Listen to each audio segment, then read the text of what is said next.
Like what we're doing here at cubefortwo? Click the like and subscribe button to let us know.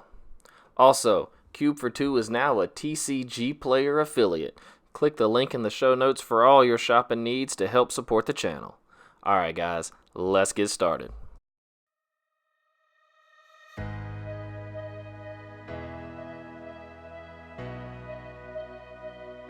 What's good, cubers? It's your boy Matt. It's been a good minute. I've missed you. I hope you missed me. I want to take a minute and give a shout out to everyone who sent me a tweet while I was getting better, and let's get started. We got a lot to cover. This week we got pre-release. I hope y'all had a great time, and we're going to talk about some hot new cards from Theros Beyond Death. Let's get started. Actually, before we get started, let me say I'm not really big on the devotion mechanic for Cube. I am going to talk about the gods, but I'm going to skip a lot of the other devotion cards. We just don't really do devotion in Cube, so I'm not going to spend a lot of time on those. Also, in general, enchantments aren't that great in Cube, and so you're going to notice that I skip a lot of those as well. That's just what it is. We still have a lot of really awesome cards to talk about, so for real, let's get started. We're going to start things off in white with Heliod Sun Crowned. For 2 and a white, you get a legendary enchantment creature god, 5/5. Like all the gods, he's got the usual text, indestructible. As long as your devotion to white is less than 5, Heliod isn't a creature. Whenever you gain life, put a +1/+1 counter on target creature or enchantment you control. Pay 1 and a white, another target creature gains lifelink until the end of turn. Now, in case no one's told you yet, Heliod Sun Crowned has some ridiculous synergy with Walking Ballista, which a lot of us do play inside of our cubes. Once Ballista has lifelink, you can pull a counter to deal a damage, which will trigger Heliod to put a counter back on, and you're infinite and you start mowing people down and you feel like a golden god. But in general, Heliod is just not going to cut it in most cubes. If you're featuring a life gain sub-theme in your white section, or you're playing at a lower power level, Heliod might cut it for you. But you have to know, like most of these devotion creatures, he's almost never going to turn on and be a creature. Most of us played old Purphoros in Cube, at least for a little while, and he was good because his static was good enough on its own. Purphoros didn't have to wake up. So if you think you need Heliod to wake up to be good in Cube, then you probably want to take a pass on him. But if you think his static abilities are enough to get you by, maybe you try him out. But let's keep going, because white does have some cool spice this time around. I want to introduce you to my pick for maybe the best card in the set, and that's Elspeth Sun's Nemesis. For 2 and double white, you get a legendary Planeswalker Elspeth with 5 loyalty. Notice she only minuses going down. -1 up to 2 target creatures you control get +2/+1 till the end of turn. -2, create 2 1/1 white human soldier creature tokens. -3, you gain 5 life. And escape is 6 and exiling 4 other cards from your graveyard to put her back into play. There are people out there in the Cube community who think this card is not very good. I'm not one of them. Elspeth Sun's Nemesis is going to be awesome, and it's going to see play in Cubes, and it probably is going to see play in Standard. This is a perfect card because it does a lot of different roles. It's going to be great at the top end of an aggro deck to either pump your creatures to finish your opponent off or to go a little extra wide if you need to. It's going to be great in a mid-range deck for those same reasons, plus the odds are they can probably escape it at least one time. And it's even going to be fine as a control finisher because control decks play a longer game, they'll have more cards in the yard, and they'll be able to escape it once, maybe twice. Elspeth Sun's Nemesis is probably better, as a matter of fact, I'm pretty sure it's better than Elspeth Knight Errant. Now, I know what you're thinking, but Matt, Elspeth Knight Errant pluses and Sun's Nemesis only minuses. Knight Errant pluses to make 1 white soldier token, and I've played Knight Errant for a long time, and the fact that Sun's Nemesis can do in 2 turns what it takes Knight Errant 4 turns to do just makes her better. I promise you, scoop your copies of Sun's Nemesis now. This is a really good walker. The escape doesn't exile her. You can just keep replaying her. I promise you, Sun's Nemesis is going to be a rock star inside your cube. Scoop this card as quickly as possible. Just saying. Sun's Nemesis, gonna be great. Let's keep going. Now, some people think that the other Elspeth is going to be a rock star, so let's go ahead and talk about her. Elspeth Undaunted Hero. For 2 and triple white, you get a legendary Planeswalker Elspeth. +2, put a +1/+1 counter on each of up to 2 target creatures. That seems pretty decent. -2, search your library and or graveyard for a card named Sunlit Hoplite and put it onto the battlefield. If you search your library this way, shuffle it. And then -8 until the end of turn. Creatures you control gain flying and get +X/+X, where X is your devotion to white. So at least 3 if Elspeth is still on the field, if you don't minus her off the board. Here's the thing, this Elspeth is only available inside the Planeswalker decks. You know, those lower power decks that they sell in the store individually. This card is not going to be a great cube card. I know a lot of people are super excited about it, but triple white is not great. And I know but Matt, she minuses 2 to find a creature. Let me show you what she's going to find. She's going to find you a Sunlit Hoplite, right? As long as it's your turn, Sunlit Hoplite has first strike, and it gets +0/+1 as long as you control an Elspeth Planeswalker. You have to draft both of these cards. It doesn't fetch it out of your sideboard or create one. You have to search your deck or graveyard for it. So you would have to have both inside your deck. It's just not worth it. That -2 ability might never happen, and it forces you to add another mediocre card to your cube. The +2 is okay, it's just not worth the triple white, guys. This Elspeth is she's just not there. She's just not there, alright? Let me show you another white card that might be there, and that's Eidolon of Obstruction. For 1 and a white, you get an enchantment creature spirit, 2/1 with first strike. Loyalty abilities of Planeswalkers your opponents control cost 1 more to activate. I like this card. This is a spicy card. So the idea is that Eidolon comes down and he makes all your opponent's Planeswalkers cost 1 more, basically. Otherwise they have to play them and not use them. I like that it has first strike, which means you can play it on turn 2 and then swing in on turn 3, and the first strike should be good enough. Let me show you what I'm talking about. You play this in your aggro deck and you play it on turn 2. You pass the turn and it's your opponent's turn 3, and they play a card like Mu Yanling. The problem is they can't, because if they play Mu Yanling on turn 3, they can't plus her and they can't minus her because they'd have to pay an extra to do it. So the 3-drop walkers are really 4-drop walkers, and the 4-drop walkers are really 5-drop walkers. So the more Planeswalkers you have in your cube, the better Eidolon of Obstruction is going to be. So I do think your mileage could vary depending on how many walkers you have, but it is interesting to see Wizards printing Walker Hate, which I think is a really cool design space for them to be in. I'd like to see just a little more incidental Walker Hate. The 2/1 first striker for 2 is okay, plus the bonus. So I'm going to play test this card. I'm not promising you that it's going to be a cube staple or anything, but if you're playing a lot of walkers, I definitely think it's worth playtesting. I'm going to try it out in my cube. But let's keep going and move to a more controversial solid white card. Maybe not, we'll see. And that's Shatter the Sky. Shatter the Sky for 2 and double white, you get a sorcery. Each player who controls a creature with power 4 or greater draws a card, and then you destroy all creatures. 4-mana board wipes are at a premium in cube. There's Wrath of God, Day of Judgment, and then everything else is a little more pricey.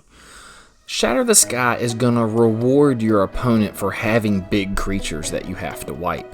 So Shatter the Sky gets better the higher power your cube is. Stay with me. Higher powered cubes tend to have lower mana curves. Lower mana curves means that your opponent is less likely to draw off of Shatter the Sky. So the question you have to ask yourself is, how many cards is my opponent going to be able to draw on average? The lower power your cube, the chances are you'd be better off with a board wipe like Fumigate or Realm Cloak Giant. In a lower powered cube, the control deck can afford to wait the extra turn to cast the board wipe. But in a higher powered cube, turn 4 really is a crucial turn, and being able to wipe the board then is very important. Also, in lower powered cubes, mana curves tend to be a little bit higher, and as a result, your opponent is more likely to draw cards off Shatter the Sky. I think this is a solid board wipe. I think it's right below Wrath of God, Day of Judgment, right there with Settle the Wreckage. it's certainly worth pondering and maybe including inside your cube, especially depending on your power level. But let's keep going and move on to blue. We don't want this video to take all day. Let's talk about another god. Let's talk about Thassa Deep Dwelling. For 3 in a blue, you get a legendary enchantment creature god, 6/5. Usual god text, indestructible. It's not a creature unless your devotion to blue is 5 or more. At the beginning of your end step, exile up to 1 other target creature you control, then return that creature to the battlefield under your control. Pay 4, tap another target creature. Just like I was talking with Heliod, you have to know that Thassa's not waking up. So the question is, do you want her static ability? Now, Thassa is a great flicker outlet if you're playing in a lower power environment. She reminds me a lot of cards like Soul Herder and Conjurer's Closet, where she depends on having something on the board worth blinking to obtain value. So if you're trying to enable blink, maybe you want Thassa Deep Dwelling. I'll point out that I do like her better than cards like Displace, because even though Displace is instant speed, it's not repeatable. Thassa will blink your stuff every end step for value, and that mana sink on her probably isn't just flavor text. It'll probably allow you a little bit longer to blink your stuff. So, higher powered cubes, you're probably not playing blink, so you take a pass on Thassa. Lower powered cubes, she's probably worth playtesting. But let's keep going and move on to my favorite blue card this set. Big excitement levels here for Nadir Kraken. For 1 in double blue, you get a creature, Kraken 2/3. Whenever you draw a card, you may pay 1. If you do, put a +1/+1 counter on Nadir Kraken, and then you create a 1/1 blue tentacle creature token. Alright, so anime tentacle jokes aside, Nadir Kraken is a super spicy card, and I'm going to tell you why. Blue is the card draw color, and it's not going to be hard to draw cards cheaply and then pump this creature to the sky and make a lot of blue tentacle creature tokens. Now, it does flunk the Vindicate test, but at 3 mana, I don't think that is very bad. And the good news is that the ability is always going to be on. When your opponent passes a turn, you draw a card, and you pay 1, and your Kraken gets bigger, and you make a blue tentacle creature token. So, a lot of upside here, especially when combined with effects like Brainstorm and Charter Course. Just imagine that Brainstorm read 3 in a blue, draw 3 cards, put 2 from your hand back on top of your library, make 3 tentacle creature tokens, put 3 +1/+1 counters on a creature. That's a crap ton of value. Nadir Kraken. This card is going to be great. Scoop your copies up. Speaking of cards that I think are going to be great, especially in pauper cubes, that's Omen of the Sea. For 1 in a blue, you get an enchantment with Flash. When Omen of the Sea enters the battlefield, scry 2, then draw a card, pay 3, sacrifice Omen of the Sea, scry 2. So I like Omen of the Sea a lot. That's a lot of value. Scry 2, then draw a card. It might feel really familiar to you because we actually got effect in Modern Horizons a lot like it. Scour All Possibilities, which I have slam dunked in my pauper cube, and actually is reasonably playable in low-powered cubes as well, or in high-powered cubes that are larger and need a greater density of these cantrip effects. See where I'm going?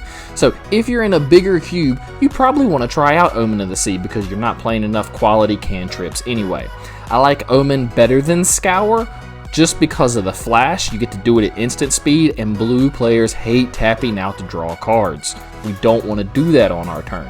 So the idea that we get this opt-like effect, but we get to scry 2 and then draw the card, and then later we can pay 3 and you get even more value again at instant speed.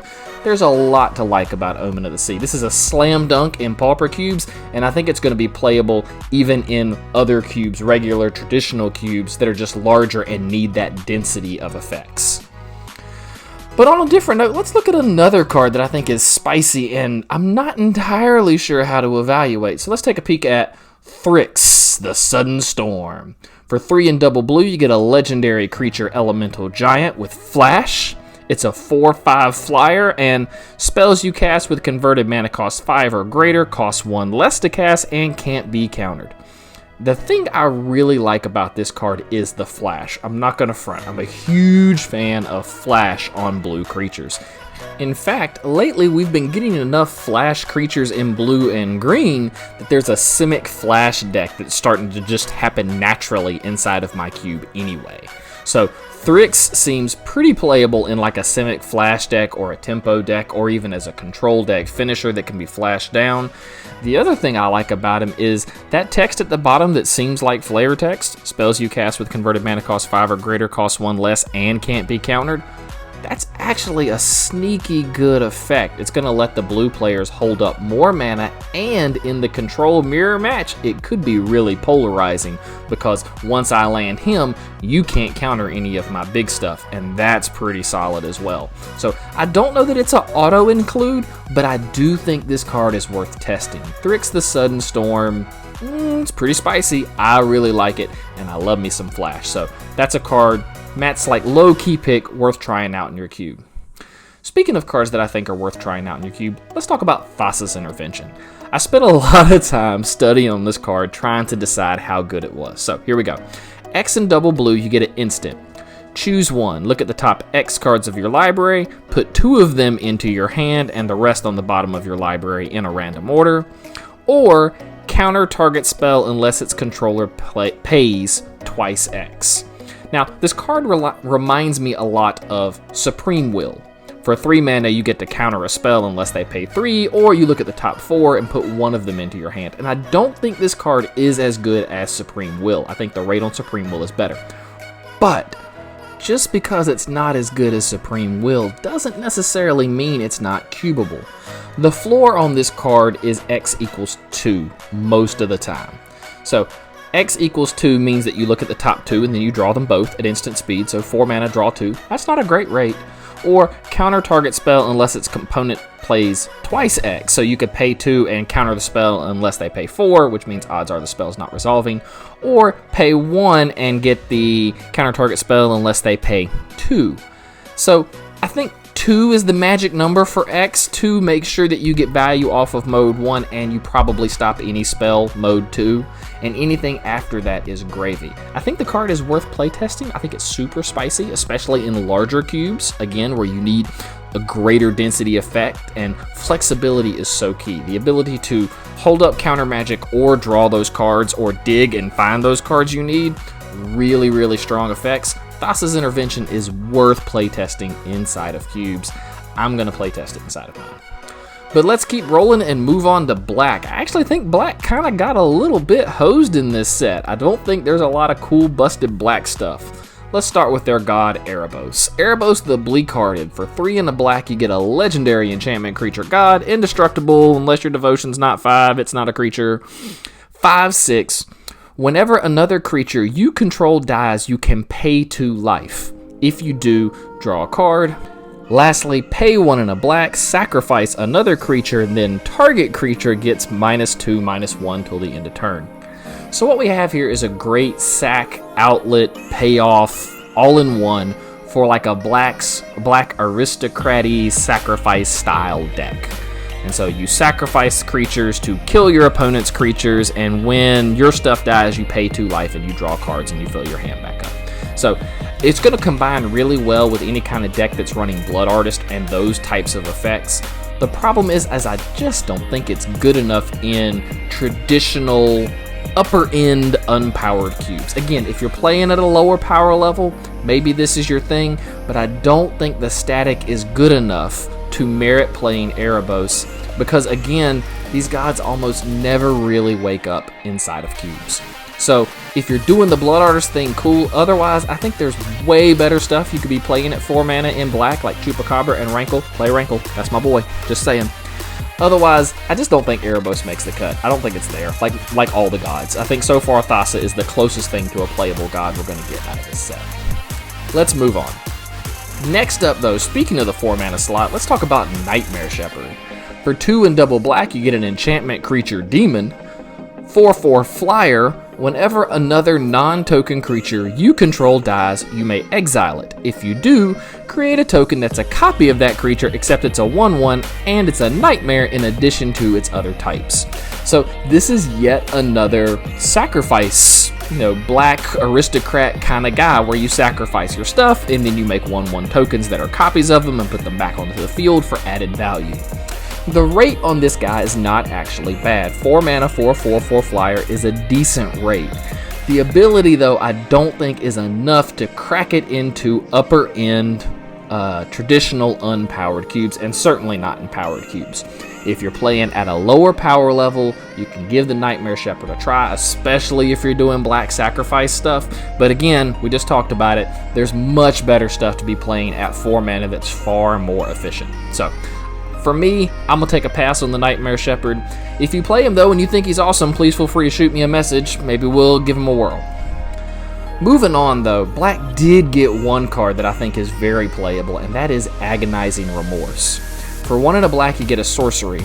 Target opponent reveals their hand. You choose a non-land card from it, or a card from their graveyard, spicy. Exile that card, you lose 1 life. I like this card a lot. In the vein of Thoughtseize and Inquisition of Kozilek, this is another great hand disruption spell. You get to pick any card from their hand or from their graveyard, which might look like flavor text, but in Cube we know how valuable graveyards are. Sometimes it'll be worth it to snatch that card out of their graveyard and you exile it, which is not something that Thoughtseize or Inquisition of Kozilek do. They make you discard. So I can Agonizing Remorse you, go into your hand and steal that card, and the fact that it exiles, just sweet. I like this card a lot. And if you're looking for more redundancy or more disruption for your black aggressive decks or even your control-y decks, Agonizing Remorse is going to be really playable. And if nothing else, Thoughtseize is wildly expensive now. Thank you, Pioneer. Agonizing Remorse is going to be an uncommon that's super affordable. So if you're just starting out or you're looking for some budget options, Agonizing Remorse, that's your boy. Still moving on, I want to look at another really interesting black card, and I think it's going to be great, and that's Woe Strider. I am excited about this card. So for 2 and a black, you get a creature horror 3/2. When Woe Strider enters the battlefield, you get a 0/1 white goat creature token, sacrifice another creature, scry 1, escape for 3 double black and exiling 4 cards from your graveyard. When Woe Strider escapes, it gets 2 +1/+1 counters on it. I like this card a lot. Let's talk about the top half of the card first. When he enters the battlefield, you get a goat creature token, and then you can sacrifice another creature to scry 1. So he comes in with the goat that you can sacrifice, which makes him a 3 mana Viscera Seer, right? Sacrifice a creature, scry 1. You could also sacrifice him to himself to scry if you end up having to make like a chump block or something like that to dig down and find your threats. So Woe Strider is going to be solid in an aristocrat style deck. He brings a lot of value to the table, but I know what you're thinking, Matt, like I don't play aristocrats. I don't think it's that awesome. The top part of this card might be a little bit of additive distraction. Let me just point something out to you. Let's pretend the top of that card isn't there. Let's read it this way. Woe Strider, for 2 and a black, you get a 3/2. Escape for 5, exile 4 other cards from your graveyard. When Woe Strider escapes, it comes in with 2 +1/+1 counters on it. So you play it for 3 mana, you get a 3/2. You play it for 5 mana, and you get a 5/4. And you get to redo that over and over and over again as long as your graveyard's full. Now, if you're in the aforementioned Aristocrats deck, it's going to be pretty easy to escape and exile 4. But the fact that Woe Strider is good in the early game as an aggressive threat, and he's good in the late game because he comes back and he's beefier than before, Woe Strider is good without the top half of the card, and that's why we know it's cubable. Not only is it flexible for the Aristocrat and the aggressive deck, it's a fine creature just in its own right without the top half of the card. Woe Strider. Scoop you up one and playtest it. I bet you're not going to be disappointed. I'm super excited about it. But like I said, I don't think black got a lot of cool spicy cards, so let's get moving to red. Red's got some interesting stuff going on, but before we talk about the interesting stuff, let's talk about Purphoros Bronze Blooded instead. So for 4 and a red, we get our legendary enchantment creature God 7/6 Indestructible with you need Devotion 5 to wake him up. Other creatures you control have haste. That's a lot to pay for haste. So what's this bottom ability? 2 in a red, you may put a red creature card or an artifact creature card from your hand onto the battlefield. Sacrifice it at the beginning of your end step. So that text might look familiar to some of you. That's very much a sneak attack effect, where you can pay a red and put a creature from your hand onto the battlefield. And that seems pretty decent. But note that he says you have to have a red creature or an artifact creature. You can't sneak any Eldrazi with this guy, and if you're playing like the red, blue, green cheat into play deck, you can't cheat any of your green stuff. So I don't like Purphoros Bronze Blooded. 5 mana is too much to pay for the staple You All Have Haste. 3 mana is a lot to pay for the sneak attack effect, and it's super limited. I don't like new Purphoros. Purphoros is not for me. Bye, Purphoros. We'll see you later. We're going to talk about some cool red cards instead. Deuces. Instead of Purphoros, let's talk about a card that I actually think is maybe cubable, and that's Phoenix of the Ash. For 1 in double red, you get a creature Phoenix 2/2, Flying Haste. For 2 in a red, Phoenix of the Ash gets +2/+0 until the end of turn. Escape for 2 in double red, Phoenix of the Ash escapes with a +1/+1 counter on it. So, you pay 3, you drop it, you get a 2/2 Hasty Flyer. Later, you escape it back into play, and it's a 3/3 Hasty Flyer, and it always has the ability to be buffed. Now, the 3 mana slot in red is super crowded with cards like Goblin Rabblemaster, like we're playing Krinko and Rabblemaster and Hanwar Garrison and Agila and like all these token makers. And so, if you're looking for a non-Rabblemaster effect style of 3-drop, I kind of like Phoenix of the Ash. I like that it comes in with haste. I like that it's got evasion. I like that you can pump it to make it trade up. I like that it escapes back into play so I can do all of that again. In the aggro deck, a lot of times I play my Rabblemaster and my opponent murders it immediately before I really get to turn it sideways. But with Phoenix of the Ash, I can get in the turn it comes down. If my opponent kills it, it's just sitting in my graveyard waiting for me to pull it back into play. And because it's in red, I'm going to have little creatures, I'm going to have burn spells. Exiling 3 and paying 4 is not going to be very hard for that deck. I like Phoenix of the Ash as a alternate Rabblemaster option. You don't have to play all the Rabblmasters, you might try Phoenix of Ash instead. Speaking of cool, spicy red cards, I spent a lot of time studying Purphoros' Intervention, just like I did with the Thassa card earlier. For X in a red, you get a sorcery. Choose 1. Create an X1 red elemental creature token with trample and haste. Sacrifice it at the beginning of the next end step. Or, Purphoros' Intervention deals twice X damage to target creature or planeswalker. So what we kind of have here is 2 cards stapled onto 1, and that's a Ball Lightning style effect with a Fireball-like removal spell. And the question you have to ask yourself is, what is the floor? What's the reasonable number? I'm not sure that this card is all the way there. Let's assume that X is 3. That means I can either make a 3/1 hasty trample elemental that I have to sack, or I can deal 6 damage to a creature or planeswalker to remove it. Now, the bottom half of the card right there seems worth it. The top half does not. Paying 4 for a 3/1 elemental that I have to sack, that's not good enough. You could play this card in an aggressive style deck with the option of fireballing away stuff so that you can get in with your creatures, or creating that hasty creature to try and trample and get there at that last bit of damage. So there is some upside there, and modal cards are very strong. I'm a little conflicted about Purphoros' Intervention because I just don't see the top half getting you there a lot, and I think most of the time you'll just be casting the bottom, in which case there are better removal spells. So I'm not sure how I feel. I think I'm going to play test it just to see, but I'm not sold on Purphoros' Intervention. I just keep doing the math, and I feel like it keeps coming up short. But a card that I don't think comes up short is Storm's Wrath. For 2 in double red, you get a sorcery. Storm's Wrath deals 4 damage to each creature and each planeswalker. Holy crap, red gets its own copy of Languish, and it hits planeswalkers. Holy crap, I'm about this life. Alright, so first things first, the thing I want to point out to you is that Storm's Wrath is a 3-color card. Hear me out, this is a 3-color card. You're going to play Storm's Wrath in control decks because that's what wants the board wipes. But there aren't any red decks that are control decks that aren't red, blue, and another color. So this is going to be playable in just Sky decks. This is going to be playable in Grixis control decks. Those are the style of decks that are going to really want this card. Now 4 damage to each creature and each walker is pretty nice, because I can tell you now that Gideon Blackblade has wreaked enough havoc in my cube that opponents want a way to deal with him. So having a Wrath that hits walkers is key. That's super important. The thing about being in the control deck is a lot of time you play walkers, so you're going to want to play Storm's Wrath and then play your walker, or play your walker and try and tick it up above 4 and then cast Storm's Wrath. But honestly, I've been the control deck enough times to know that when the board needs to be wiped, it just needs to be wiped. And if it costs you your own walker, sometimes that's just worth it.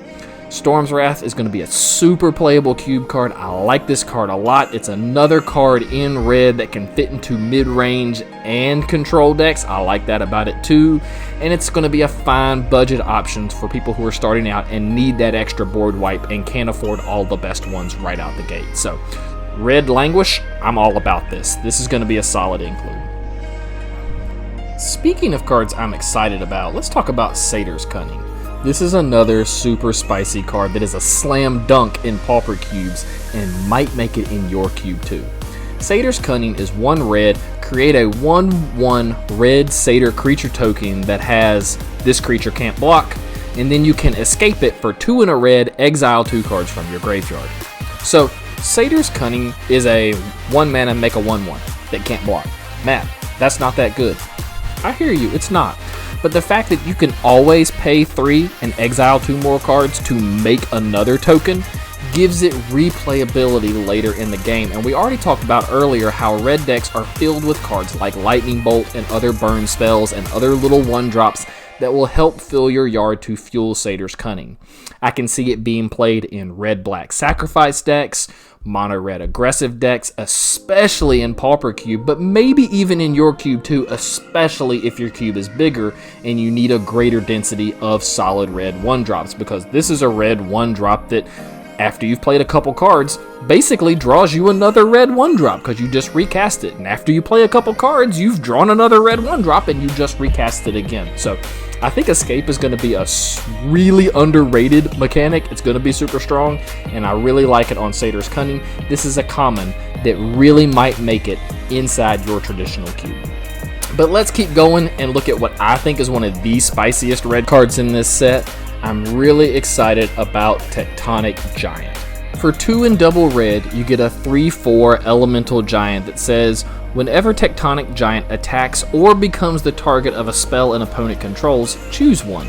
Tectonic Giant deals 3 damage to each opponent, or exile the top 2 cards of your library, choose one of them until the end of your turn, until the end of your next turn, you may play that card. I really like Tectonic Giant. Just the more I look at it, the more I like it. So the 4-drops that I'm currently playing are Flametongue Kavu, Hellrider, and Pia and Kirin Nalaar. And y'all know, if you watch this channel, I'm a huge fan of Hellrider. I think Hellrider is a god inside the aggro deck. But Tectonic Giant might just take its place, and let me tell you why. He doesn't come in with haste, you've got me there, but when my opponent tries to remove him, I get to Lightning Bolt them. The 3/4 body, 4 toughness is really relevant inside of Cube, and so there's a really reasonable chance that I swing him once or twice, getting to sling the Lightning Bolt each time, and so he can fill the Hellrider role. But he's also playable in mid-range decks, where he comes in, again, you get punished if your opponent gets punished if they try and remove him, or he sticks around and you start drawing cards off of him, which again is more value. I'm really excited about this card. I think it can fill a couple of different roles, and I like flexible cards in my cube. I like cards that increase pack and draft relevancy because multiple decks could want them. Tectonic Giant, I want to try this card. I think it's going to be solid.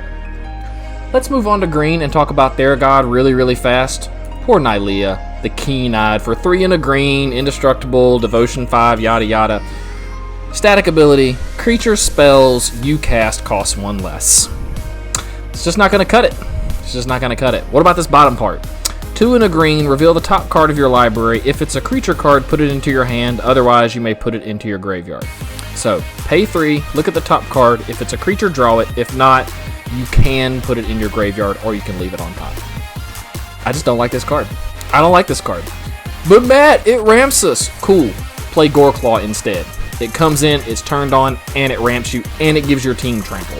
I like Mama Bear or Papa Bear, whatever. I like the bear way better than I like Miss Keen-Eyed. I'm a hard pass on Nylea. She's just not there for me. Bye. Bye. Deuces.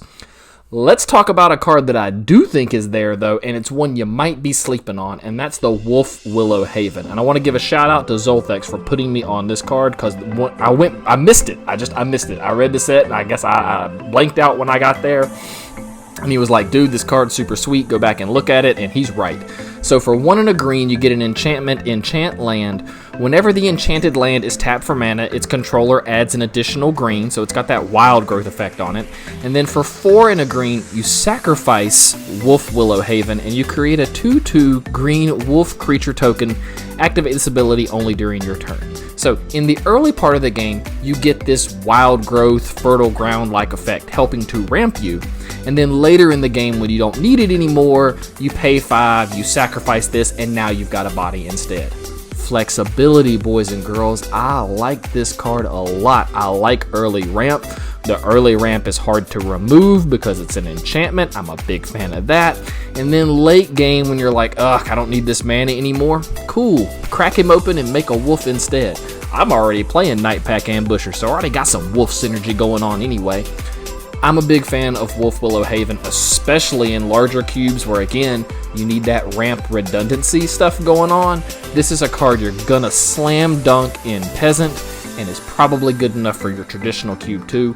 Wolf-Willow Haven, solid card. Scoop a copy, try it out. I don't think you're gonna be disappointed. All right, you ready? I'm excited.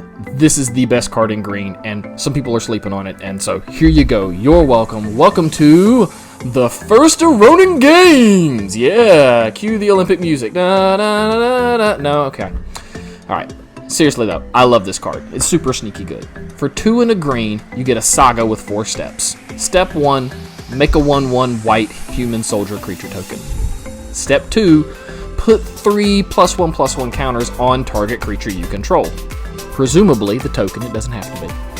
And then step 3, if you control a creature with power 4 or greater, draw 2 cards. Step 4, make a gold token. Now I want to propose this play pattern to you. Turn 1, you play a Landmark Elf. Turn 2, you play your next land, you tap 3, and you cast the games, and you make the 1/1 human soldier creature token. The next turn, you put 3 counters on that sucker. And turn 3, you have a 4/4 that your opponent has to deal with. I know you're thinking, but Matt, what if they bolt the human soldier away? Cool, put the counters on your Landmark Elf. You still got the 4-power creature to trigger the 3rd stage of the saga. Your opponent has to answer this threat early. And it serves as a roadblock against aggressive decks, which is super important. Green gets mauled by burn decks, but your opponent has to waste 2 burn spells to slow this down. I am a huge fan of this card. It's extremely underrated. Even if they manage to deal with your creatures and you don't get the 2 cards in stage 3, you still get a gold token, which is just more ramp for your green deck. I think this card is all wins. I love this card so much. Scoop your copies, start playing it. It's not going to disappoint. My pick right here, top card in green, first of Ronin Games. Woo! Let's do it. Pick this card up. It's going to be super spicy. Let's move on to a card that I'm a little less excited about, but the internet likes to talk about it, so I guess we will too, and that's the Dryad of the Elysian Grove. For 2 and a green, you get an enchantment creature, Nymph 2/4. You may play an additional land on each of your turns. Lands you control are every basic land type in addition to their other types. So this card allows you to play an extra land, which seems great, except that it's not coming down until turn 2, which means odds are you're only going to play 1 extra land off of it, if any. So I know you're super excited about that top line, but most of the time you're only going to play 1 land off of it, and maybe none at all. So that part of the text doesn't really excite me. And then lands you control are every basic land type. I mean, okay, it fixes your mana colors, I guess. I don't know, for me, I would much rather have Courser of Kruphix. 3 mana, you can play the top card of your deck if it's a land, and then when a land enters the battlefield, you gain a card. The body on the Dryad and the Courser are perfect. Being able to survive a lightning bolt is really important for the green deck. That's your worst matchup. They're going to bolt your stuff away the whole time. But the fact of the matter is the Prismatic Omen effect is not something we really need in Cube. I'm just not sold on this card. It's a hard pass for me. But let's move on to Colorless and look at a more interesting card, and that's Shadow Spear. For 1 Colorless, you get a legendary artifact equipment. The equipped creature gets +1/+1 and has trample and lifelink. Pay 1, permanents your opponent's control lose hexproof and indestructible till the end of turn. Pay 2 to equip. It's a really interesting equipment, and it took me a while to figure out whether or not it was going to be good enough. The ability to suck away hexproof and indestructible is not nothing. There are several cards inside of Cube, Blightsteel, Colossus, Thrun, running around with hexproof and indestructible, and being able to turn that off could be really valuable. But Bone Splitter, this card is not. So here's my argument for why Shadow Spear doesn't make it in traditional Cubes. +1/+1 and trample is just not enough. And Shadow Spear costs 1 to play and 2 to equip, which means you can play it on turn 3, equip it to something, and swing. But Bone Splitter can be played on turn 2 and equip to something and swing, and it pumps them more. But Matt, Shadow Spear gives trample. You're right, it does. I think aggressive decks are better at keeping the board in front of them clear so that the trample isn't quite as important. I think Shadow Spear would play better in a mid-rangey kind of deck. I also think it's really polarizing in the aggro mirror match, right? So if I'm on red aggro and you're on white aggro, but I play Shadow Spear, suddenly my creatures have lifelink. And lifelink against aggro decks is oof. It just makes aggro players want to cry. So it's polarizing in the aggressive matchup, so I don't think it's great there. And Bone Splitter is better on its own for just getting the damage in. I think Shadow Spear is an interesting card, and I might playtest it anyway, but I don't really think that it's all the way there for most Cubes. Let's move on to Multicolored, though, and talk about what everyone wants to talk about in Multicolored, and that's Ashiok the Nightmare Muse. For 3, a blue, and a black, you get a legendary Planeswalker, Ashiok. +1, create a 2/3 blue-black Nightmare creature token with, whenever this creature attacks or blocks, each opponent exiles the top 2 cards of their library. -3, return target non-land permanent to its owner's hand, then that player exiles a card from their hand, and then -7, you may cast up to 3 face-up cards your opponents own from exile without paying their mana cost. So, we're making 2/3 nightmares, and we have recoil on the down tick. Again, we don't care about ultimates, we don't play walkers for their ultimates. Oi, Dimir, you just get all the dang cards, don't you? You just get all the cards. This guild is so stacked. Ashiok is going to be a fantastic control finisher inside any Dimir Grixis style deck. And the thing I want you to pay the most attention to is the 3 toughness on those creature tokens. Think about how many tokens we make in Cube that are 1/1s and 2/2s. Ashiok's Nightmares are going to block and eat all of them. That 3 toughness is incredibly relevant, so don't sleep on it. I actually think that Ashiok Nightmare Muse is very playable if you've got enough spots inside your guild. I don't think she's mandatory though. I think you're welcome to play something like Dragon Lord Silumgar in her place, but she's going to be better than the Dragon Lord, I think. The -3 ability is not to be slept on. Bounce something back to your opponent's hand, make them exile it. Obviously, if their hand is empty, then you have essentially exiled whatever the permanent is, and since you're the control deck, there's a possibility that their hand is empty. But either way, you're still making them exile, and so you can play her and bounce something the turn she comes down, or play her and make the token that protects her. Ashiok is going to be really good, and if you've got room in your Dimir section, I definitely think she's worth playtesting. She's super sweet. There's also, though, because the guild is so stacked, there's the possibility you can't squeeze her in either, and so I don't think you should feel bad about that.